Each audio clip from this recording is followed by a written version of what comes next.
In this video, we're going to discuss all of the parent functions that you have probably seen in previous math courses, and we're going to talk about transformations of those parent functions as well. So our learning target is to identify and describe the transformations of any function. Remember that a function has to pass the vertical line test, so from left to right, it cannot touch in more than one spot. And all of these that we're going to be looking at today are indeed functions. We'll be finding the domain and range of each function as well.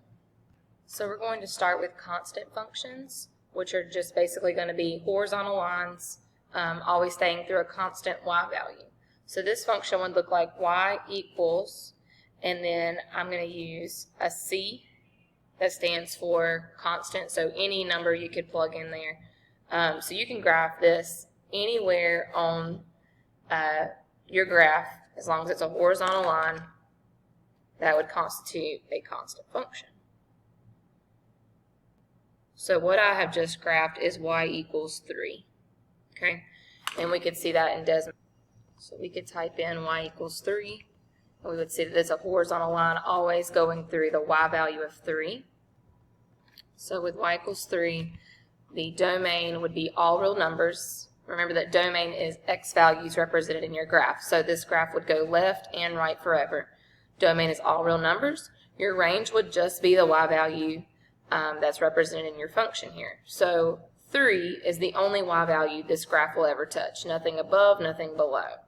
So let's represent that in our notes. The domain would be all real numbers. We could write that as negative infinity to positive infinity. We use parentheses around this because remember, parentheses are used when you are not touching a point. And we can never touch infinity because we go forever and ever and ever. There's no stopping point. So we use parentheses anytime we talk about infinity. You could also write that as a bold uppercase R. So we write that with 2 lines. You may have seen that in the past. That just means all real numbers. Your range we would write in brackets because we are touching that point and there's only one value, and it's the value C. Now if this were y equals 4, the 4 would go here. In our case on Desmos, the 3 would go here. So just whatever number your function is touching, that is the only value included in your range. Next is our linear functions. The most basic linear function that we have is y equals x. And you spend a lot of time on linear functions in Math 1. So a linear function has a slope and a y-intercept. Those are the big things that we need to know about our linear functions. This linear function has a slope of 1, so 1x, and then plus an understood 0. That means that the y-intercept is 0. Domain of this function would be all real numbers because we go left and right forever. Your range, we go down forever, up forever, so it's also all real numbers. Next is your quadratic function. That most basic form is y equals x squared, and that makes a parabola shape, so that U shape. And then the parent function is going to have its vertex at the origin. Remember that vertex is either your highest or your lowest point. In this case, your vertex is a minimum because it's the lowest point of your graph. The domain of this quadratic function is negative infinity to positive infinity because we will go to the left forever, to the right forever, as indicated by the arrows. We'll write that as negative infinity, positive infinity. Your range, however, is not all y values because the first y value that we touch is 0 and then everything above that. Since we do actually have a point at 0, we will start this with a bracket and then go up to positive infinity. Your square root functions, so square root and quadratic are inverse functions, and that was a big idea in Math 3. Square root function, the most basic form is just square root of x. I'm going to type that into Desmos to show you before we graph it. If you need to write square root really quick in Desmos, you can write SQRT, and it will pop up the square root symbol and then x. You can also find it down here in the keyboard. So square root of x, we can see, looks like half a parabola, but on its side. Okay? If we had the other half, then that graph would not pass the vertical line test. So that's why this is only the positive half of the graph. So we're going to sketch that starting at the origin and then jumping to the right. Domain of this function would start at the x value of 0 because there's nothing to the left. We touch that point, so we use a bracket, and it goes to infinity. Your range, the lowest y value is 0 and then goes up forever, so to positive infinity. All right, cubic function is going to be y equals x to the third power. So the cubic comes from this cubed piece right here. That's the most basic version. We know that there can be transformations to this function, but this is the parent function. So let's look at the graph of that. X to the third makes this almost like a snake shape, and it's going to always be increasing from left to right. So from left to right, you're always going up. We slow down at 0, but it's still slowly increasing at that point and then shoots back up again. So we'll sketch a graph of that, where it slows down at 0, 0, and then continues up. The domain of this function, we're going left and right forever, so all real numbers.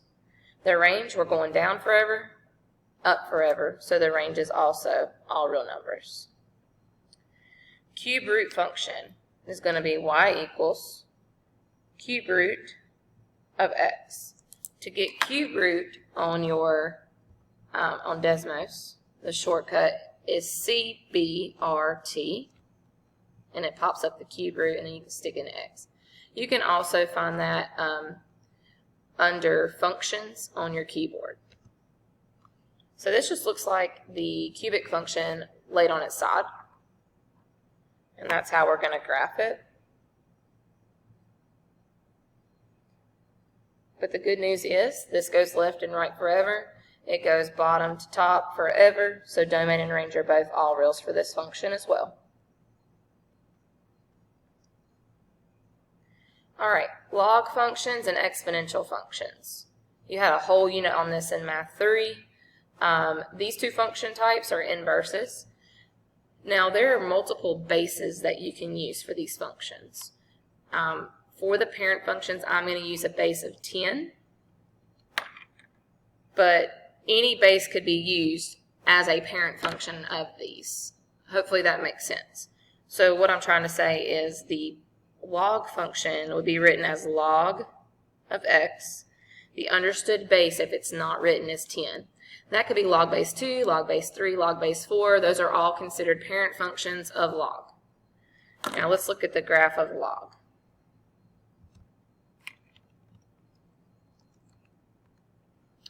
Notice that this graph gets really close to the line x equals 0 or the y-axis, either way you want to call it. But it never actually touches that line. So we call this a vertical asymptote, and we'll sketch that in our notes as a dotted line.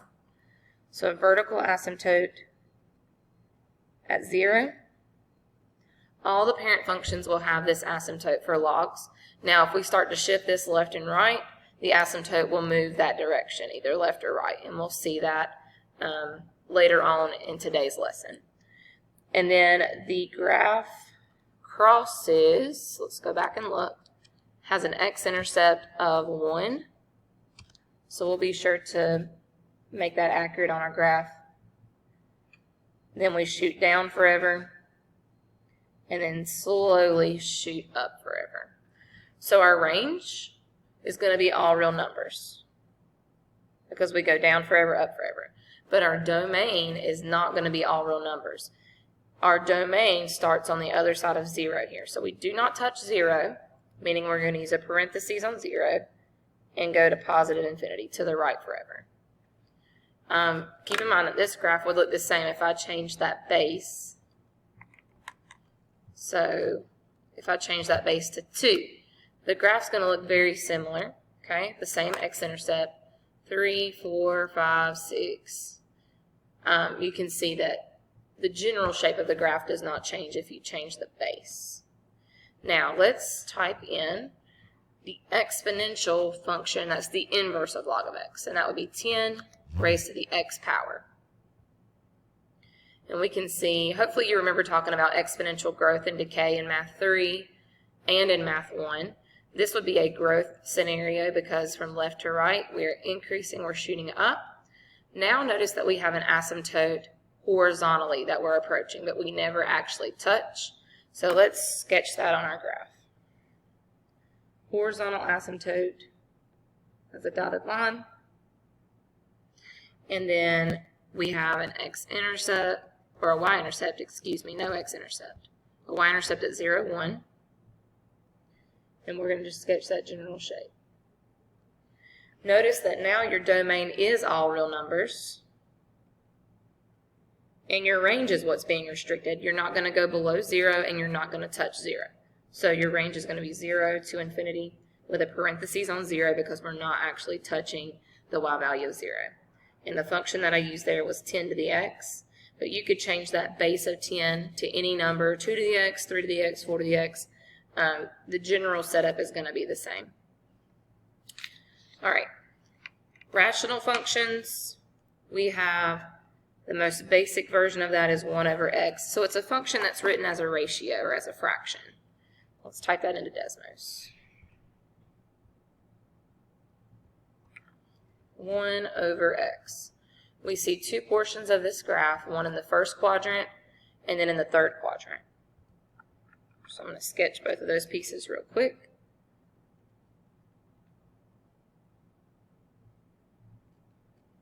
And what we see happening to create these two pieces is we have an asymptote horizontally and vertically. So both are happening here. Your domain is going to be every x value except for this x value of 0. So I'm going to take that out. Negative infinity, I'm going to go to 0. Since I have to pick my pencil up and go to the other side, I've got two pieces to this interval, and I'm going to connect them with a union. And then I'm going to go 0 to positive infinity. Your range will be written the same way, except for you're thinking about y values here now. So negative infinity up to 0, union 0 to infinity.